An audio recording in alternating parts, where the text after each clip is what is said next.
Well, she's been all over the world. Uh-oh. Here is Janet Kuypers. All right. Hello and welcome. And Robin walked off somewhere, and she says, I feel bad, I haven't been able to write much in the past month. And it's weird that I made a New Year's resolution to write a poem a day this year. And that becomes a fun challenge. Sometimes you're like, you look for a phrase and you come up with something. So I'm going to share one old poem with you and two poems from this year. Two new poems. This first one, if anybody remembers from the last time I was here, I was writing poems from the cc&d collection book that's called On the Edge, and it has a bunch of different things from different issues and chapbooks, and it has a few things with periodic table poems, and I inundated people with periodic table poems last time, so what I'm going to do is read one periodic table poem from in here, and then I'm going to read two new pieces for you. What is it? Da-da-da. Pick your spot. This one is called, and I haven't read this in a long time, so be prepared for me to stumble if I don't know what I'm reading. This is DNA and Carbon in Asteroids. Oh my.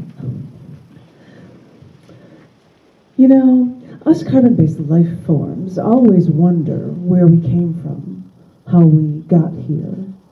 And with science on our side, we've looked beyond guessing and storytelling to find proof in our answers. And still, we look beyond what we know around us to find out how we formed here on Earth.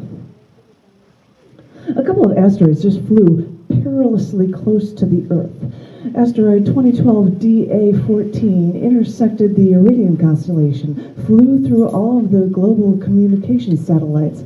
An asteroid turned meteor blew up in the atmosphere above the Ural Mountains in Russia, and every Russian on the road seemed to like film it with their sky cameras as this sky had this explosion.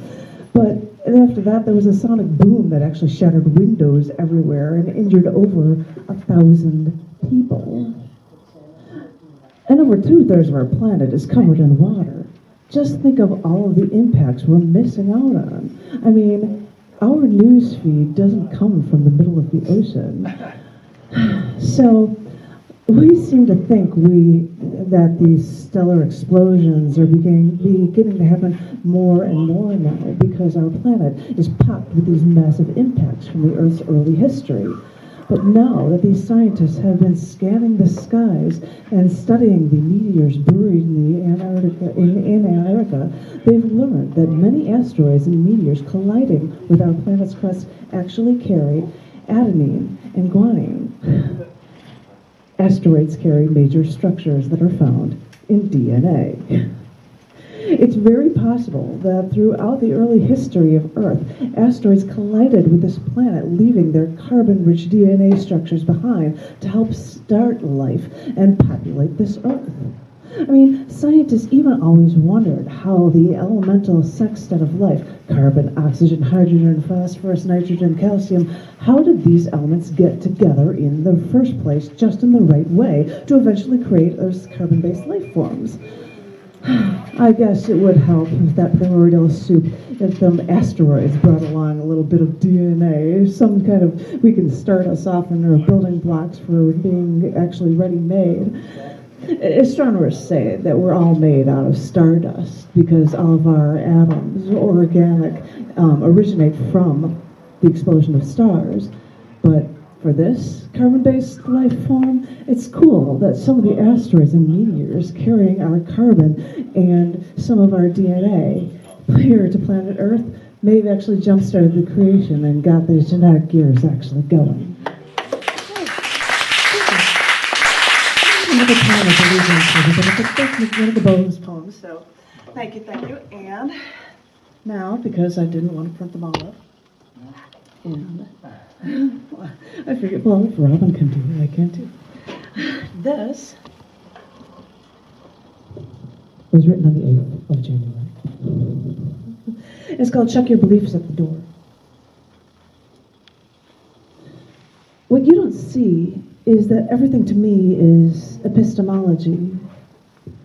Choices anyone makes tells you about their nature and their relationship to knowledge. An opinion's an opinion, but it's based on a belief. If you think I'm wrong, check your premises and know that understanding might be as important as the facts. People claim a set of beliefs but don't live by them, like they don't know or understand. They say it is possible to know without knowing, but understand without understanding? Come on. That's why I say you can read a person by their actions or even just what they say. It's easy, really, when you see them. Just listen and check to see if they check their beliefs at the door.